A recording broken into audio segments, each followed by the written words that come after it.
Dear everyone, welcome to the third of our Takhayul Nativeness and Emergent Issues podcast series, organized by the members of the ERC project named Takhayul at the UCL's Institute for Global Prosperity, the IGP.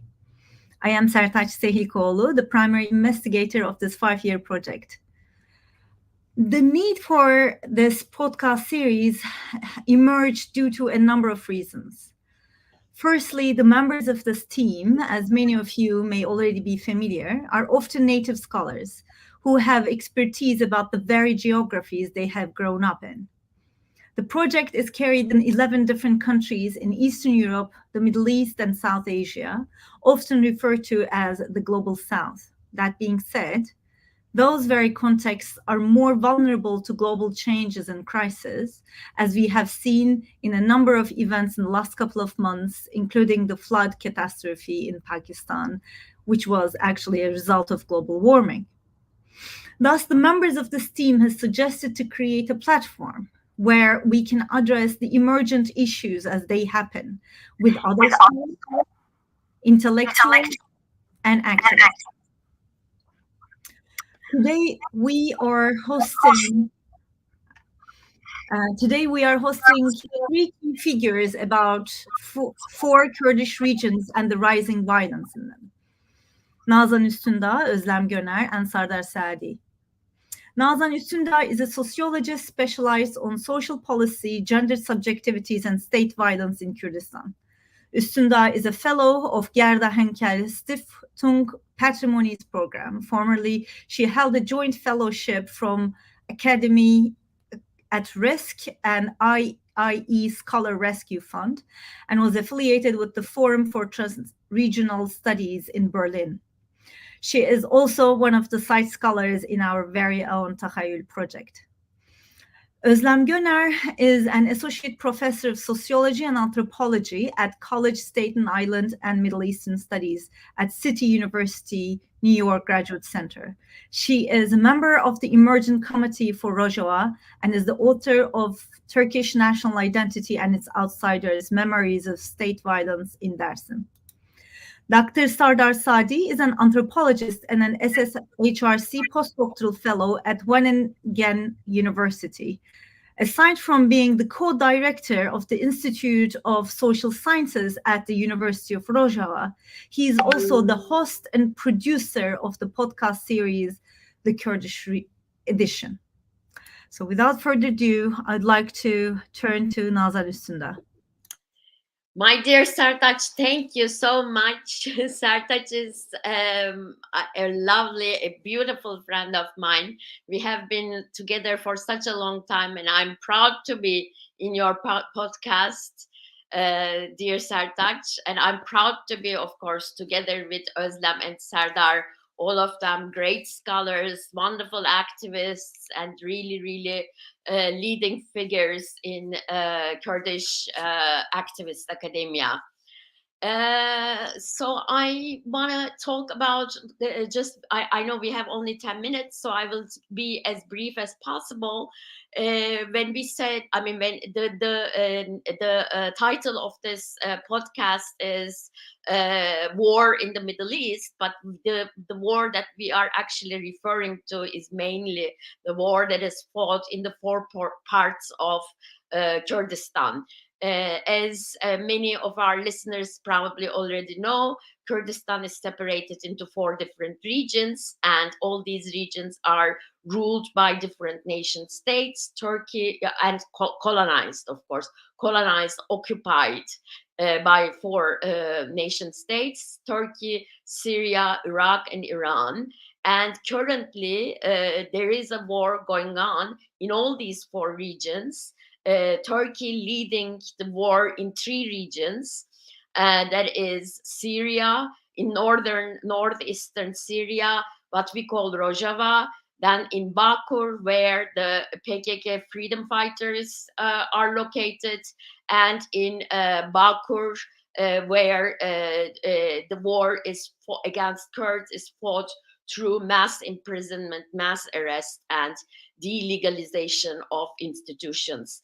In Iran, on the other hand, as you know, there is an ongoing revolution under the leadership. I mean, I don't want to say under the leadership, because actually there are many, many different groups who are equally participating in this extremely interesting and maybe one of the most important events of the 21st century.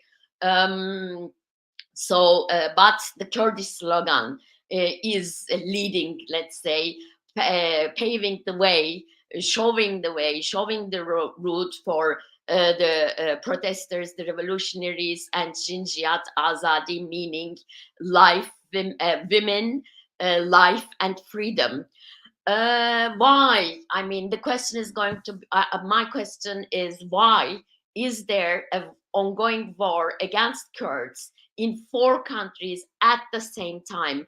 What is wrong with the Kurds? Are they and why are they surrounded by all these occupying, colonizing powers? What is the problem? And I will argue that, as I said, in Iran and as well as in Turkey and in northeastern Syria and in Bashur in Iraq, under the leadership of Kurdish freedom movement, Kurds have accomplished 2 sea freedom dreams, which I borrow from Robin Kelly, who is a very well-known Black scholar, who has actually written about the different ways in which Blacks have pursued their dreams, their freedom dreams, through art.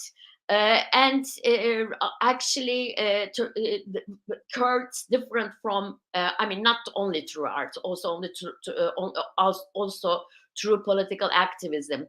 Well, in the Kurdish case, politics has become not so much art. Maybe now art is also emerging as a sphere where this freedom dreams are dreamt. But politics has been the specific area where Kurdish people have dreamed freedom dreams against occupation, against colonization, against patriarchy, against capitalism.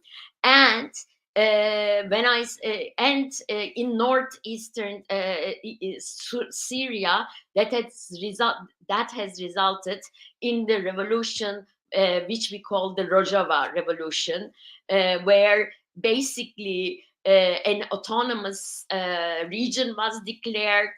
A horizontal way of governance was declared, a constitution that promotes women's rights, that promotes human rights, was declared, a complete, and the aim of a non-state free society is struggled to be realized. In Turkey as well, these Kurds have been, especially between 2013 and 2015, when the peace process between Kurdistan Workers' Party, PKK, and the Turkish state was being negotiated, let's say, because it wasn't really a peace process as we know it, but it was a declaration of both sides that they are intending to move towards peace, but it could only continue for 2 years, and after 2 years, the Turkish state and the President Erdogan has decided, has unilaterally destroyed the peace process, let's say. And during this time, between 2013 and 2015, for the first time, Kurds have in Turkey become prominent and legitimate actors. Why do I say for the first time? Maybe the struggle was going on for 40 years, but for the first time during the peace process, Kurds were able to become legitimate and legal actors who would not only lead Kurdish people towards freedom, but also were candidates to bring Turkish people to freedom. And they were able to articulate in the political space their different dreams. And these dreams had several dimensions. One of them is a new way of these are new ways of arranging governance as a horizontal, as a convivial process. Second was a different way of imagining and arranging gender relations, where women could pursue their autonomy and could maybe, after 5,000 years of patriarchal rule, experiment with new ways of being, new ways of becoming, new ethical and aesthetic values. And also, of course, people's relation to the nature have changed. And Kurdish freedom movement has declared itself to be an ecological movement. Well, as a result of these, I have actually written a book on this, and it's going to come hopefully in the fall of next year. What happened is that the Kurdish freedom movement, especially the women of the Kurdish freedom movement, were able to articulate a new sense of truth, a new ontology, a new sense of a new sense of being, a new sense of truth, and a new sense of freedom. So a new ontology, a new epistemology, and a new form of politics. And this is very much, if you are familiar with Black theory, Sylvia Wynter, who is a pioneer in Caribbean studies and Black Caribbean studies, actually, she talks about the fact that we, as the members of the colonial world, should actually try to decolonize our being, our truth, and our freedom from Western liberal capitalism. And that's exactly what the Kurds have done through establishing different institutions, through establishing different discourses, and so on. And so, but this is basically not reciprocated or responded well by the states that have been occupying Kurdistan for such a long time. And therefore, we have right now, at the same minute, simultaneously, 4 wars going on, as I have just explained, in the region, which is going to either change the geography, change the relations, change the nation states, and so on, either towards more freedom or towards more authoritarianism. That's why many of us, academics and activists, see this war as a war of survival, as a war that is going to determine basically whether we will be or we won't be. And finally, to the world, maybe I can say that what happened in the last decades with the Kurdish movement's pursuit of their freedom dreams is that they have also created a different kind of alliance with the world, and which is now becoming also a model for relating to other movements around the world. Before, right, people like when people got oppressed, or when people were finding themselves in war, when they were violating, people would call for empathy. Think about the impossible conditions we are living in. And Kurds have done so too. But now, as they have accomplished to create their own autonomous organizations in Syria, in Turkey, in Iran, they are not asking for empathy, but they are asking for solidarity, and they are asking for multiplication of such freedom dreams all around the world. So they are not looking for attention, they are not looking for pity, they are not looking for an identification with their victimization, but what they are calling the world and other movements and other people is, come take part in our dreams, share your freedom dreams with us, and let's produce a world that has no states, but rooted cultures, that has women's freedom, ecological life, basically a free life based on the principle of the freedom movements. Well, I will finish now. I know that my colleagues are going to continue, and I can, of course, take questions later. Thank you. Thank you very much, Nazan Hocam. Now we are turning to Özlem Göner. Özlem? I think you are still on mute. Thank you. Am I okay? I think you can hear me now. Thank you so much for having us here, and thank you very much, Nazan, for laying the grounds for us.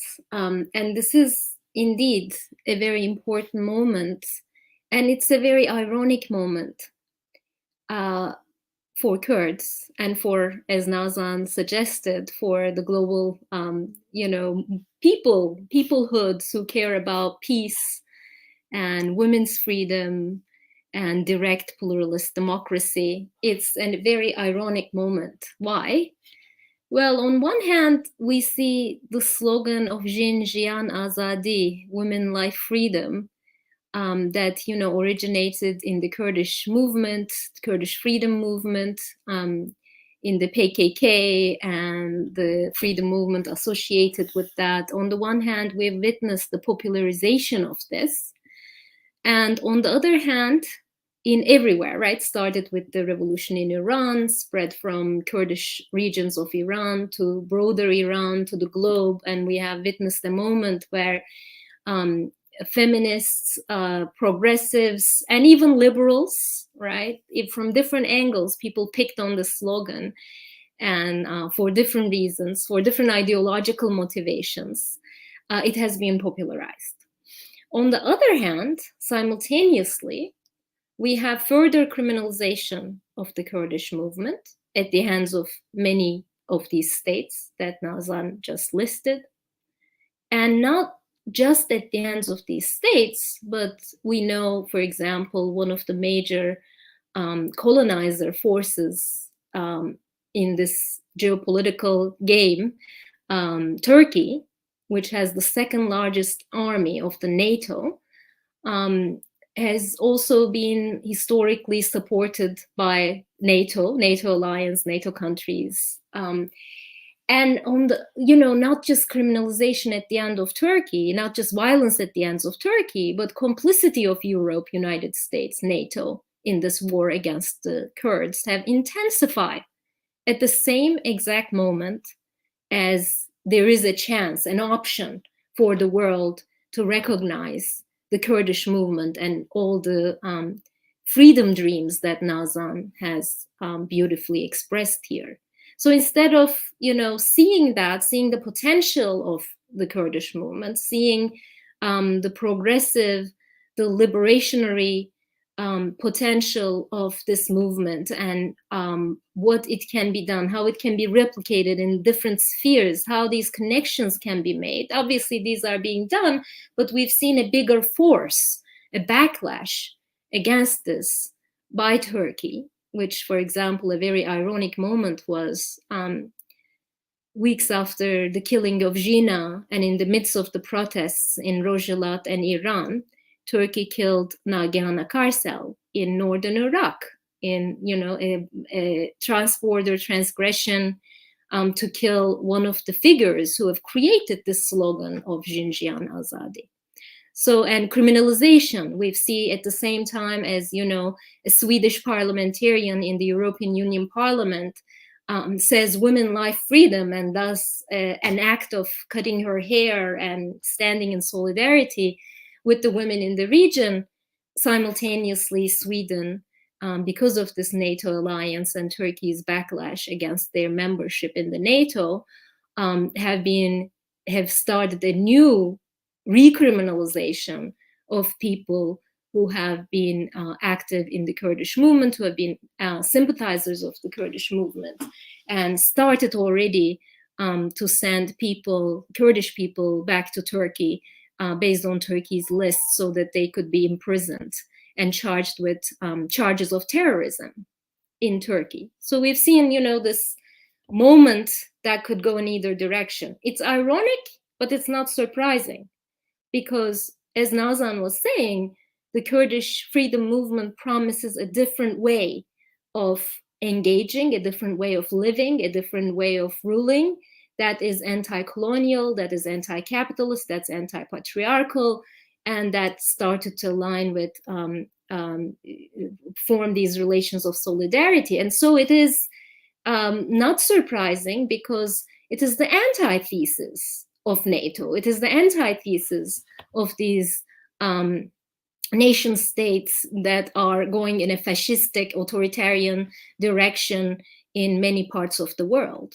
So they're struggling, they're trying hard to survive. They're trying hard to not only survive, but to further liberate, right? Because revolution, freedom is not something that's done. For example, no one in the Kurdish movement would claim ever that it's done and they're free. It's always more and more, and revolutionizing, a constant revolutionizing. So while they're doing this struggle of survival and revolutionizing their societies themselves and societies around them, we have seen a backlash by the power holders, the system holders against this, because it is basically too dangerous.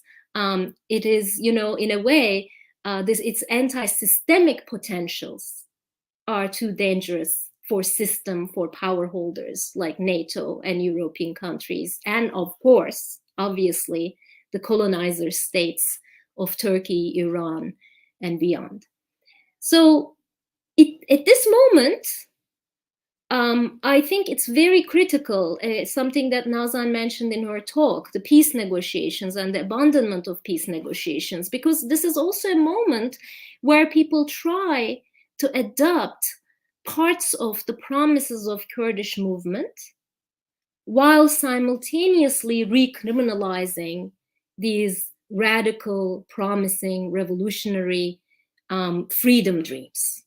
So it is that we recognize Kurds, we recognize the oppression of Kurds, and we would like that to stop, but with the caveat of, for example, separating different branches of the movement. For example, separating, you know, and asking for forces in the movement in the broader area of Kurdistan to separate themselves from those who were criminalized first. This is the PKK and the Kurdish freedom movement that's been aligned with this. So at this particular moment, I think it's very important for all of us who care about peace and women's freedom and radical pluralist democracy in the region to rethink some of the discourses through which we have related to the Kurdish movement. For example, there's been recent writings by liberal academics who are ready to recognize the Turkish state violence, but are also careful to distance themselves from, especially the PKK, but those who are suspiciously linked to this movement. So I think then the question is, what is PKK? How can we rethink of this? Why is it making into this monster if its ideology has given rise to Jinjiyan Azadi, to women, life, freedom? If its ideology has given rise to the freedom dreams that Nazan mentioned.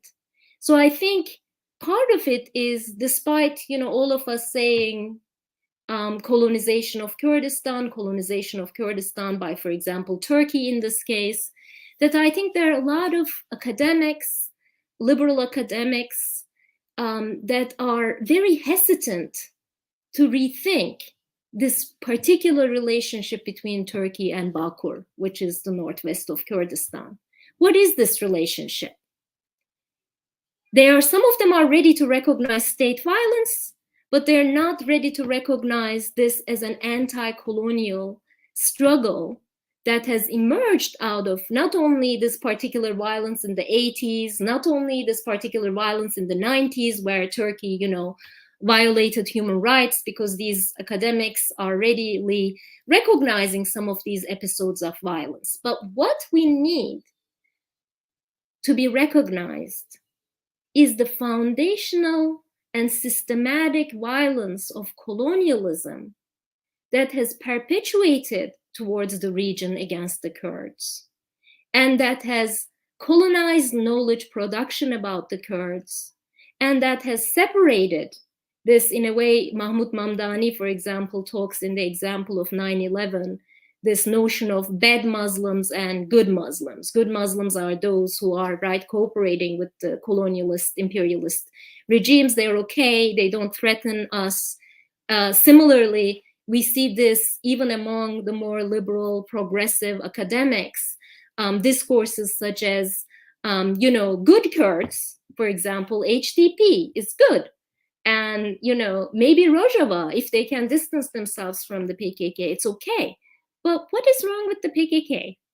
And so this is a very important discussion, because if we have a state that has colonized the region, massacred, and conducted genocidal projects, killed tens of thousands of people, for example, in my hometown of Dersim alone, then do the people have the right to self-defend?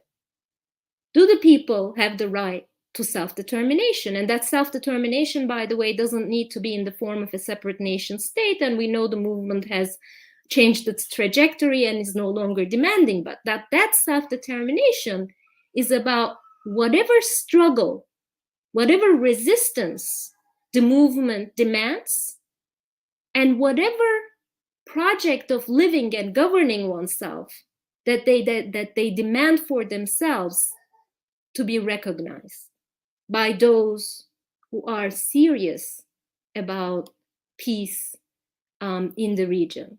So again, my last words maybe, and then we can address questions. I believe that despite popularization of Kurdish resistance, despite us being here today discussing this, right, in this podcast series, that there is a lot of foundational work that needs to be done in terms of, A, recognizing the systematic and foundational violence of non-existence that was pushed onto the Kurds. And also, there's major, tremendous work that we need to do to get out of the state discourse of violence, anti-violence, to get out of the state discourse of terrorism, to recognize resistance movements, struggles by the people on the ground who have been fighting an anti-colonial, anti-capitalist, anti-patriarchal struggle for resistance, for being.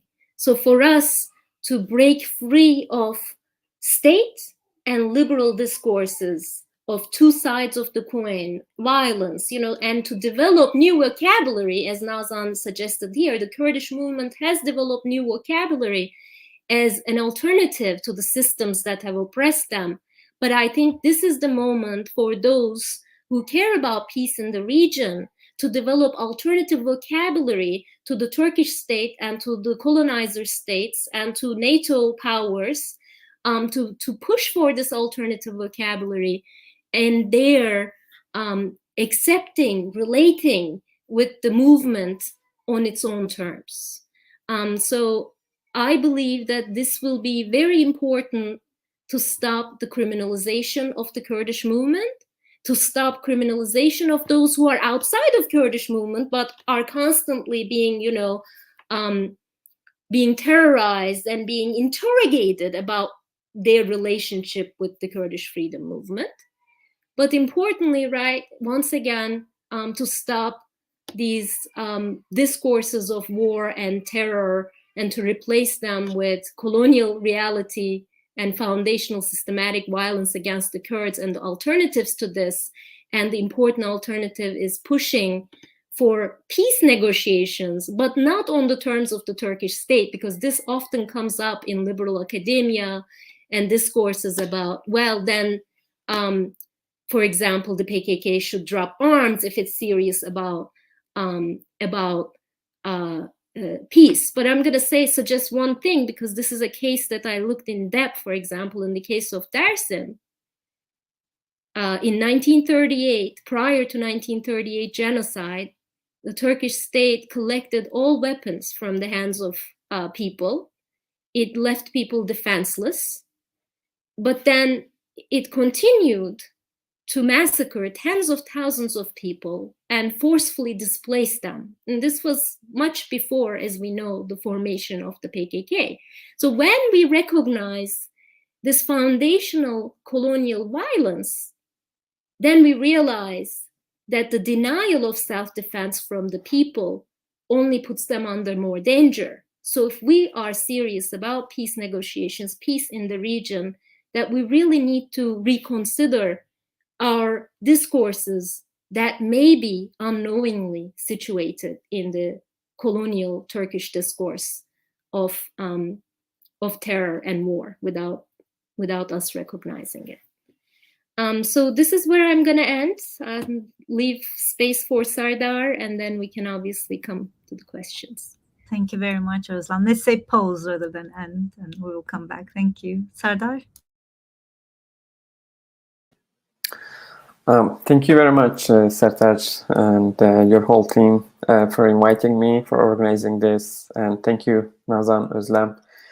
I don't have a lot to add. They basically said what has to be said, and it has been said in so many occasions, many places, many articles, and many things have been written. And but it is very important to continue this discussion.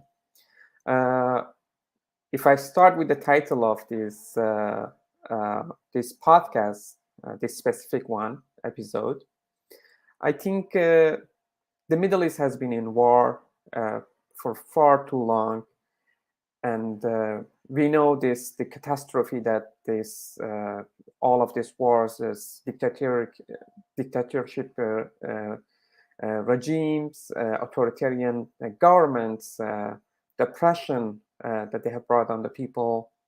And I have said that in other places that if what is happening in the Middle East was taking place in the West, in Europe, in North America, we would have changed fundamental changes in the way we conceptualize our socio-political life. Many concepts that we are using and we're talking about, like the concept of sovereignty, the concept of the sovereign power, the relationship between state and society, all of them, I think, need some real changes, because the international relations, the regime of these countries, governments, nation states operating upon, it does not respond to the suffering of the people. Like in Syria, we know hundreds of thousands have been killed, millions have been displaced, cities have been destroyed. Other parts, Afghanistan, Libya, Yemen, Kurdistan, in all four parts, Iraq, this has been going on for decades. And the only thing that is not a parameter in our in the way that policy, the global policy making, and the way that the regime of international relations has been established, is the suffering of the people, the oppressed, the marginalized, the excluded, all of those who have been basically removed from the history, all of those others. And a regime of normality has been pushed in the whole region, and it is not responding. And I want to come back to Iran and the revolution of Jina, the Jinjian Azadi revolution, that started with the brutal killing of the Kurdish girl, the Kurdish woman, Jina Amini, also known by her other name, Mahsa Amini. So as you all know, in September, Jina was killed, and after that, during her funeral, spark of a new movement that I myself, like many other people, call it a revolution, started in Iran and Rojhelat, in the Kurdish part of Iran. Rojhelat meaning east or eastern Kurdistan. but it doesn't mean like a kind of a part of a specific country. Like it's part of the imagined decolonial Kurdistan. So after that, we see how protests spread all over Iran and Rojhelat and many parts of European countries to diaspora. And as Özlem mentioned, many people also took the slogan. We see European parliamentarians saying Jinjiyan Azadi in the meetings, cutting their hair, and a revolution started. And this is the revolution of what I call the revolution of alterity in Iran, because Jina Amini was not just the embodiment of a Kurdish woman, but also embodiment of many like forcefully created others in Iran. So with being a woman, we know that in Iran, LGBT community, queer community, extremely criminalized. With being Kurdish, we know different ethnic minorities in Iran have been excluded, oppressed, and criminalized. Their cultural and linguistic rights have been denied since the revolution, the Iranian Revolution of 1979, but also before, during the Shah's regime. One can say throughout the 20th century with the establishment of the Iranian nation state. But she was also a young woman, and similar to youth in the whole Middle East region, the young people have been increasingly excluded and sidelined by this powerful people, powerful men in all of those countries. It's not something specific to Iran. At the same time, she was coming from periphery, and this is a very important point when we talk about Iran, because Iran is very much centralized country, socially, economically, politically. Everything goes back to Tehran, and it's very ironic that Jina was in Tehran for a visit and probably to see a doctor, and also probably just to visit this big like central city that everyone basically in Iran goes there. She was a member of the peripheral part of the Iran that includes ethnic minorities like Kurds, Turkomans, Arabs, Baluchs, and also she was. I can also say that that she was a Sunni. Probably she was not a practicing religious person, and this is also very important because secularism is something widespread in the Iranian society. But in terms of the religious identity, she was a Sunni, and with Sunni people, we can also name Zoroastrians in Iran, Baha'is, and all religious minorities. Darawish Gunabadi, also part of that. Yarasan, Kurdish Yarasans, Ahl Haq, they could be also part of that. So Jina was she was truly an example of all of those other identities that have been historically oppressed, marginalized, excluded. And this was kind of a revolution of this alterity against the normativity that not only in Iran, in the whole region, we see it has been imposed on the people.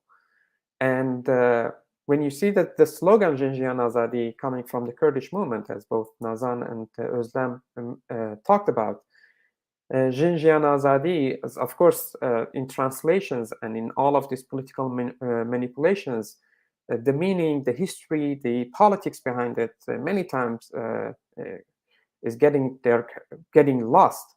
But when you look at the politics behind it, the way that Abdullah Öcalan and the Kurdish movement drafted this paradigm of democratic confederalism, there you go. We have new concepts, new political, philosophical way of how to reorganize the Middle Eastern society based on grassroots mobilization.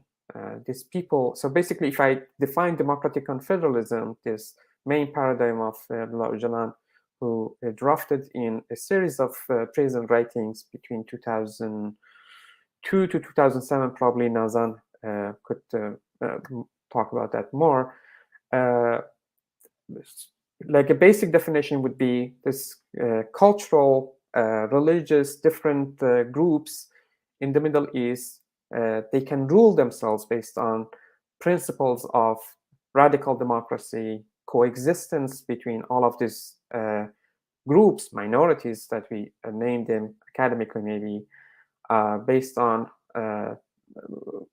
respecting women's lives, freedoms, and their rights. This is a very important issue in the Middle East region, based on ecological living, based on cooperative economy.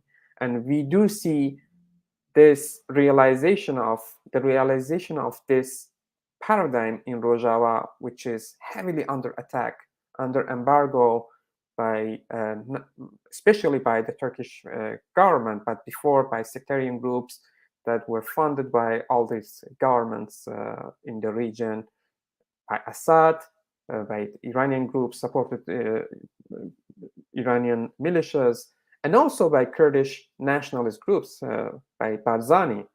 So while Kurds are divided into these four countries, this is very, very important what Öcalan says, that yes, Kurdish nationalism tries to bring all of these parts of Kurdistan together to create this new nation state, this new country for Kurdistan, this imagined place. But on the other side, Öcalan sees Kurdish population in all of these four countries as a revolutionary engine, the revolutionary force to change these four countries, and with that changing the whole Middle East. So going back to what I started, the war in the Middle East, and this situation needing new concepts, new way of talking about what our people, what we native scholars, people are coming from the region, what we are being through. We do have concepts, we do have theories, political paradigms, solutions that are coming from the deepest oppressed, the deepest parts of the society, from prisons of Turkey, from prisons of Kurdistan. And we see in the example of Jina Amini, that people can come together. Iran, like a multi-ethnic, a very diverse country, different religion groups, they all came together with the slogan of Janjian Azadi. And for the first time in the history of Iran, I can say that as somebody who has been involved in the last 20, 30 years with the politics of Iran and Rojava, for the first time we see this really incredible, unprecedented revolutionary movement that, even though right now is under like severe attacks, 2 people have been executed, many people have been listed for execution the following days. This revolutionary movement is going to change, and this is the promise that we all need to support, to be in solidarity with. Okay, I'll stop here. Thank you. Thank you very much, Sardar. I actually, if I may, I'd like to ask a question abusing my power as a chair, which is one of the luxuries, I suppose. Lots of things were racing in my head, but each one of the 3 speakers, you have addressed creating new vocabularies, which is very important for my entire team, for this kind of beyond Takhayyul team. We keep meeting with other scholars who are like native scholars, who are trying to kind of be part of their own decolonizing movement. And I think Kurdish movement has a specific place in this entire understanding of decolonizing movement. So anyway, so that like everybody was giving reference to creating new vocabularies, and new vocabulary is obviously needed for new imaginaries. But it seems to me that the challenge here in this particular case is quite multi-layered, and I don't know if I can kind of articulate this with all its multiplicity. But when I think immediately, the Kurdish movement is creating new vocabularies to both to transform certain archaic norms, as you have mentioned, including the gender norms as an example that was given, but also to push back the narratives used by the Turkish state, the narratives that are used to legitimize violence and somehow steal the realities of violence away from the victims and away also from the bystanders. So I wonder, maybe each one of you would like to kind of make clarify through examples or reflect on this, because this kind of like creating new vocabularies is important. You need to gain intelligibility by your own community, but you are also fighting against these kind of narratives, and we are living in this period of post-truth, obviously. So anyway, I'm going to stop here. I'm seeing on your faces that you have a lot to say already. Who want to go first? Nazan Hocam, yes, please, you can unmute. You need to unmute yourself, I suppose.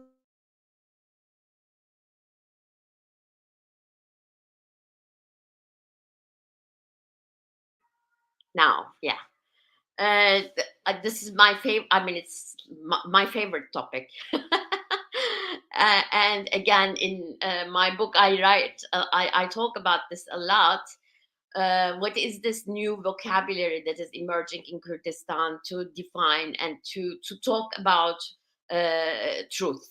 Well, we have to understand. I mean, I will make several points. One of them is that Kurdish freedom movement. I mean, what makes Kurdish freedom movement very specific, I think, is that it has learned a lot from analysis of patriarchy, more than maybe analysis of colonialism. It has learned from analysis of patriarchy.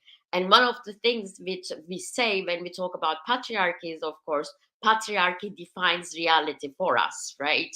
I mean, women's reality is defined in patriarchy, and women are always seen as lacking something in terms of a lack. So how are going to women redefine themselves autonomously? And feminism has, of course, developed a whole literature, a whole bunch of vocabulary, a paradigm, right, to answer that. And Kurdish freedom movement does a very similar thing, following, actually learning from the world, learning from the feminist movement all around the world. And the pioneers doing this are, again, women from the movement. For example, bedenleşme, a word that they often use. What is bedenleşme? Beden means body, and bedenleşme, I don't know, somebody would probably translate it much better than I, but I will for now say bedenleşme is becoming a body, right? Or developing a body. Why is this like such an important word? And what does it mean, bedenleşme? I mean, it is because Kurdish freedom movement set things, I mean, there are a lot of different things, but by, reflecting on patriarchy, by thinking about the various ways in which women have been rendered flesh. Okay, and here I'm again referring to African American women's literature. African American women have developed this vocabulary, flesh, to describe the material truth of our bodies, to which we mostly relate during times of violence. In other words, violence disembodies us, renders us flesh, and that's one thing, and makes us extremely vulnerable. But on the other hand, it not only makes us extremely vulnerable, but it also enables us to gain a different form of knowledge about our own materiality. Okay, what are you going to do with this knowledge? What do you do with this knowledge? Well, with this knowledge, you create new institutions, and that is bedenleşme. That is, you are going to create new forms of life, new institutions, new relations to defend yourself against the ways in which you have been rendered flesh. And this is called bedenleşme. It's a word I love. There is no equal word to it or huebun. My friends would probably pronounce it much better than I do, but huebun means being yourself. And being yourself in this instance means that I as women, we have been defined by by our oppressors. And how can we rename ourselves?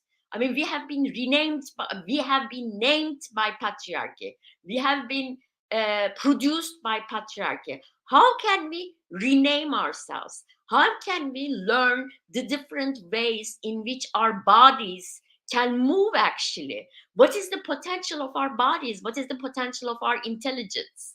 And so forcing those limits through different strategies and tactics that are also embedded in the practice of the movement and named in the practice of the movement, like platform, like sonsuz boşanma, etc. You become huebun, you name yourself, rename yourself, you discover your potentialities, and you learn what your body can do. As you said, this is a multi-layered process. It is, of course, because it's about your own experience, right? How to articulate your own experience autonomously. But on the other hand, Kurdish freedom movement has always the ambition to become universal, which means, this is the particular definition I would use, giving, of course, due reference to Ferreira, another black scholar. She says universalism is difference without separability. So Kurdish women and Kurdish freedom movement produced this vocabulary of difference to explain their own experience, but then always related to the world and to the world. So they always try to explain it, try to, write a lot about it, talk a lot about this vocabulary. So it's not like a closed, sometimes it feels like it's closed, but if you dig deeper, you see that women are producing and publishing journals, publishing diaries in order to communicate these experiences to the outside world as well. So in that sense, as you say, it is multi-layered. I think, I love these examples. I hope they made sense to you too. Thank you very much. I would love to hear if anybody wants to add any notes. I would love to hear from Özlem and Serdar. But before we kind of maybe, if you want to further highlight other relevant examples, I want to say that this is like an exemplary, like something I think anybody who has their heart in decolonizing movement is to look up to in the entire Kurdish movement. And I say this wholeheartedly, really. We are just running a small project, and we can see how difficult it is to kind of create a transformative effect, to find the right word that would be intelligible by the people you want to kind of gain support from, and those you want to criticize as well. So yes, Özlem or Serdar, would you like to? Sure. I'm just going to add a little, and I agree with Nazan. I agree that Kurdish movements and Kurdish freedom movement, Kurdish women's freedom movement have been, very much has had this in-depth engagement with anti-patriarchal, feminists, women's in different parts of the world. Obviously, not they all don't use feminism, but different branches of a women's freedom movement in different parts of the world. I agree that this has been more central to the Kurdish movement, and the vocabulary around this has been vocabulary and practices and organizations, institutions, as Nazan said, have been more central to the Kurdish freedom movement than an anti-colonial vocabulary. But why? I just want to say just one word about why I emphasize that. Why I emphasize the anti-colonial aspect of it. Because I think there's been a lot of talks, debates, discussions around decolonizing academia, decolonizing knowledge production, looking at the knowledge production from below, this new, very important vocabulary that we should pay attention to, hear from, learn from, is very important. But at the same time, we live in a world where the movement is constantly being criminalized, where these projects are constantly being interrupted, violently suppressed. People involved have been killed, imprisoned, and continue to be imprisoned. So if this is the reality, then for me, deconstructing the colonial language that people have used to engage with the Kurdish movement, and one example, my own example, I'm going to give you, very interesting to me, like when I was invited to a conference, just a little workshop on Kurds in Kurdistan at Yale University, and there were a lot of graduate students there, and they found me to be very radical. Like what I tried to do is to explain the colonial reality. I used the word colonialism. Now, the reason I'm just going to say some of these old words, old vocabulary, people resist this old vocabulary. For example, these are the same graduate students for whom biopolitics, the concepts that the Kurdish movement produce are interesting. They're hip, but they can't engage when I say Turkish state has colonized Kurds. Turkish state has colonized Bakur. When I use the word Bakur, which is, northern Kurdistan, that's under the colonial borders of Turkey. When I say Turkish colonial prisons, it's too radical for them. So then I think some of the old vocabulary is still needs to be learned, needs to be retold. And some of the vocabulary that people use are really embedded, are shaped by these colonial discourses, are shaped by geopolitical ways of engaging with movements. And this is our imaginaries. So while we're opening up to this new vocabulary, I think there's still a lot to do in terms of decriminalizing the movement, decriminalizing the vocabulary that's necessary to understand, as I said, the systematic and foundational reality of colonial violence against the Kurds. Thank you very much, Özlem. Sardar? I really don't have a lot to add, but I would say that one problem is that unfortunately, among the left, the progressive in the region, Turkey, Iran, among Arab progressives, there is also this kind of exclusion of Kurds, or not really giving the credit or considering the Kurds or the Kurdish movement to produce ideas, to produce theories for change, to produce concepts with new vocabulary for change. And even when they are using them, like we in the last few weeks, we saw that among some nationalist Iranian politicians, among both opposition and even some Kurdish opposition groups, and those who are kind of in anti-imperialist Iranian front, they do use Jinjiyan Azadi. They like it very much, but they disregard the history behind it, the politics behind it. So many people in many different sessions, panels, talks, they talk about that this Xinjiang Azadi slogan has quite politics, quite a system behind it that we shouldn't dismiss in translation. Xinjiang Azadi is not just women life freedom, or in Farsi Zan Zendegi Azadi. I mean, Öcalan in 2013 in a letter said that this is a magic formula for the revolution in the whole region, and women are the protagonists of this revolution.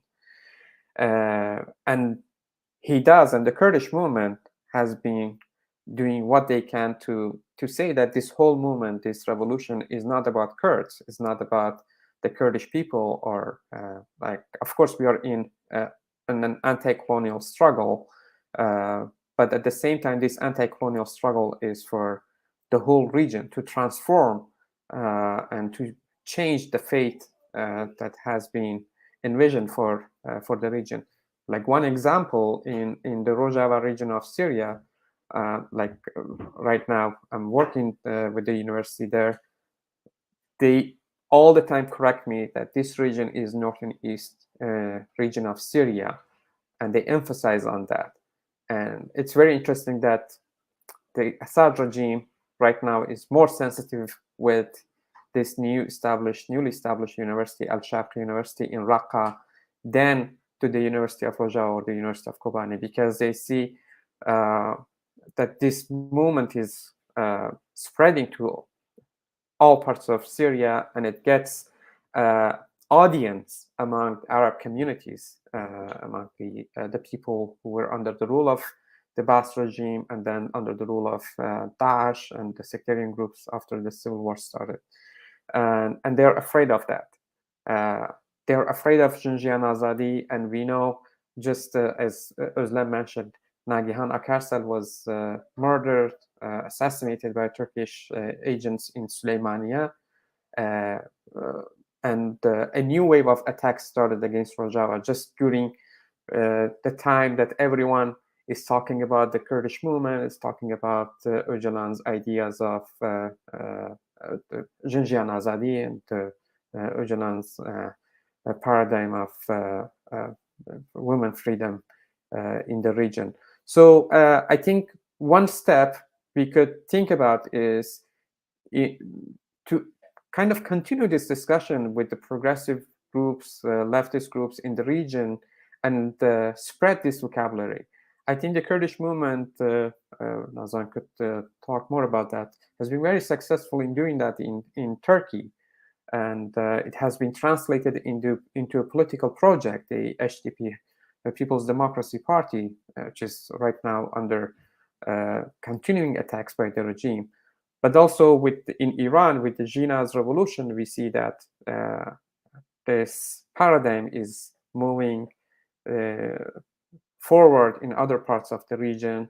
And right now, many Iranian Farsi intellectuals, academics, like people are coming to asking me for books, for writings of Öcalan, for other examples of how the Kurdish movement is conducting this revolutionary project. So I think it's ongoing, and it needs to be spread, this very conversation that we have. And this is the time of building solidarities, I think.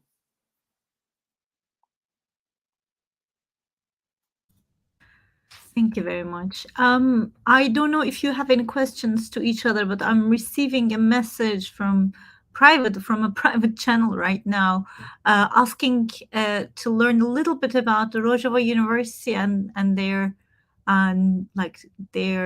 take on decolonizing movement. Actually, I think it's an exciting question, to be honest. We just had and maybe Sardar can also. Sardar, I think maybe you can also tell a little bit about the decolonizing summer workshop series. Yes. We had a very successful summer school just the past summer with Özlem and Nazan also involved in that. We had 8 seminars, public seminars, and closed sessions between our students and graduate students at the University of Bremen in Germany. So the University of Rojava was established in 2016. It's part of the new education campaign of the Autonomous Administration of North and East Syria. There were 4 universities in the region. 2015, the University of Afrin was established. That whole area is under Turkish occupation right now. 2016, University of Rojava was established. 2017, University of Kobani. And in 2021, University of Al-Sharq in Raqqa was established. So University of Rojava is part of this, as I said, rebuilding the region, reconstructing or restructuring the educational institutions of the region. There has a history, of course, behind, there is a history behind the University of Rojava as well. We had different academias in the region, such as Mesopotamia Academia, and many academias established and run by the women's movement. Our institute, the Institute of Social Sciences, which is a graduate institute, was established in 2020, and we're continuing with 2 cohorts of students. Many people who are involved in this work are coming from different universities in Europe and North America. And yeah, we had 2 summer schools. The second one was on decolonization, and we hope to have a journal with the first issue specifically talking about decolonization, but also continuing organizing panels and discussion series. Hopefully, next year we will have a discussion series specifically to read Öcalan's literature. Thank you. That's really quite exciting, I'm sure.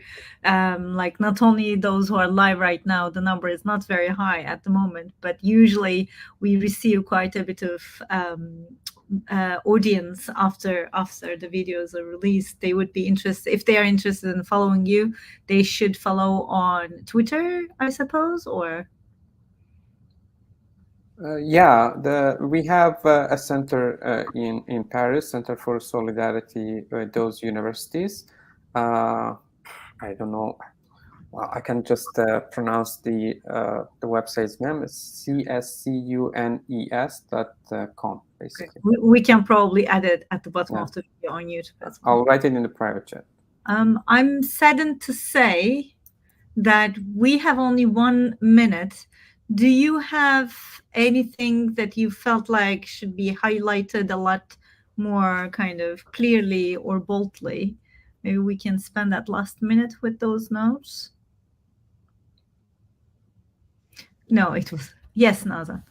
I mean, I want to say Jinjiyan Azadi as my last words, because Jinjiyan Azadi, it means, as I mean, Sardar has explained many times, that as women, we have been separated from life by being restricted and dominated by patriarchy.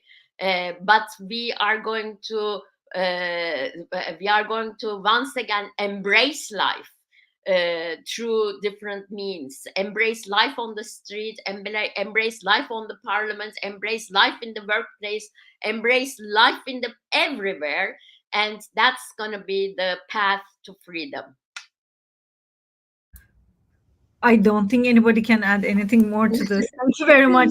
That was a wonderful ending. Yeah, thank you. Azadi. Jinjiyan Azadi.